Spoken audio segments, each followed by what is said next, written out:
Ain't gonna lie, I am no fan of unions.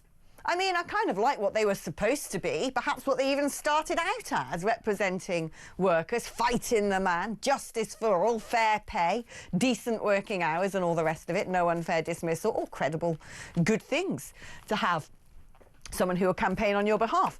But unfortunately, a lot of unions today are just filled with absolute extreme left scumbags, and none more so than the dastardly BMA.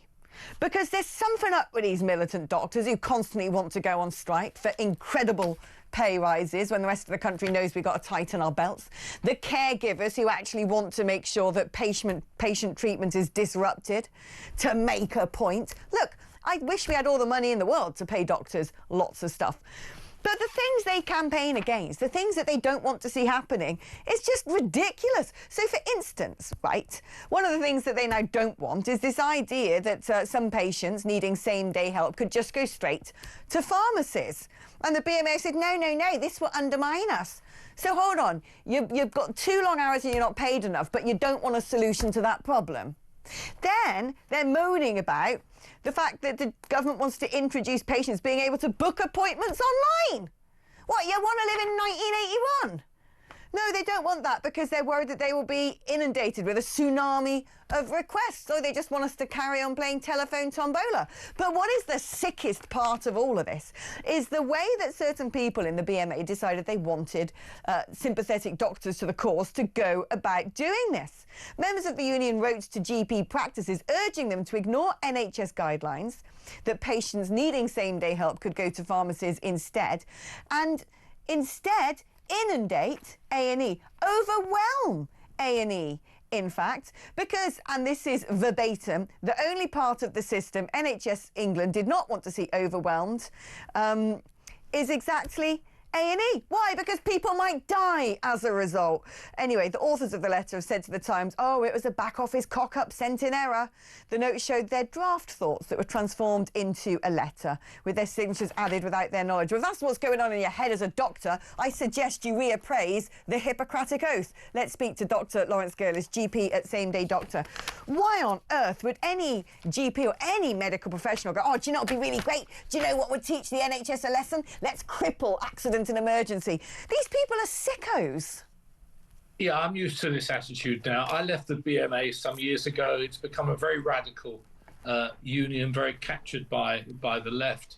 I didn't support the doctors' strike, although I support junior doctors getting a good pay rise. I don't believe doctors should be allowed to strike.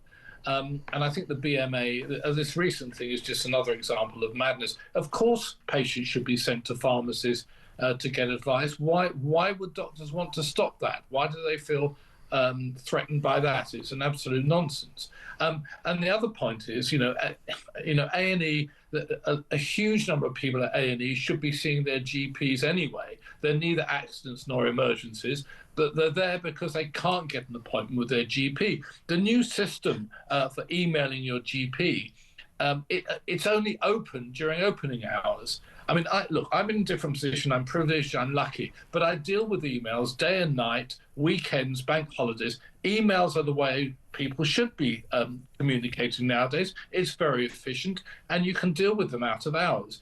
But no, the GP system is only open from 8:30 to 6:30. Sorry, 8 till 6:30. So you can't email out of hours anyway. So again, the GPs are going to get a lot of inquiries, and then the same-day appointments would have gone anyway. So it's exactly the same as the telephone system that you rightly ridiculed, which was useless, where patients had to all phone up at 8 a.m. So the GPs should be able to deal with emails, and they should be able to deal with them efficiently, and that's their job, and they should pay someone to deal with emails. It doesn't have to be a doctor in the first instance, although I prefer that most serious stuff is reviewed by a doctor, not a physician associate or a non-medically qualified person. The medical profession is in a mess. They're not helping themselves. They're not helping the NHS. It's a bit of a disaster, I'm afraid. I mean, look, I have sympathy when GPs say we're overwhelmed. We don't have long enough time to spend with our patients. We've got too many patients per practice. We can't keep on top of it all. I get that, because anyone who's tried to book an appointment at the GP knows what the waiting time is, and knows that many GPs are brilliant people who must have smoke coming out their ears. But the ridiculousness of saying we don't want you to book appointments online or we don't want you to be referred to a pharmacy instead. There's so many times, Laurence, right, because I'm an itchy, scratchy, severe eczema sufferer. I constantly have to have all sorts of ointments and unguents which require a prescription. It would be so much easier if I could just go to a pharmacy and go, oh, look, itchy again. And they go, here's your cream. I don't understand the logic of this. No. And although I'm not a great fan of remote consultations, for that sort of thing, you can send a picture and get a prescription, and that's a 5-minute job. Right. See, one of the things that frustrates me, I do a lot of this. I have a lot of regular patients. I email with them all day long, even on my day off. When I come off this interview, I've probably got 3 or 4 emails from patients. If you run it efficiently, it can be done very easily and very cost effectively. Once you start to put up the barriers to care, everything becomes more complicated, and you delay everything, and then it becomes clogged up. Yeah. Laurence, thank you ever so much. We've got to leave it there because we're running out of time, but brilliant to catch up with you. Dr. Laurence Gerlis there. I've had eczema all my life. I know what cream I need. Just make it simple, right?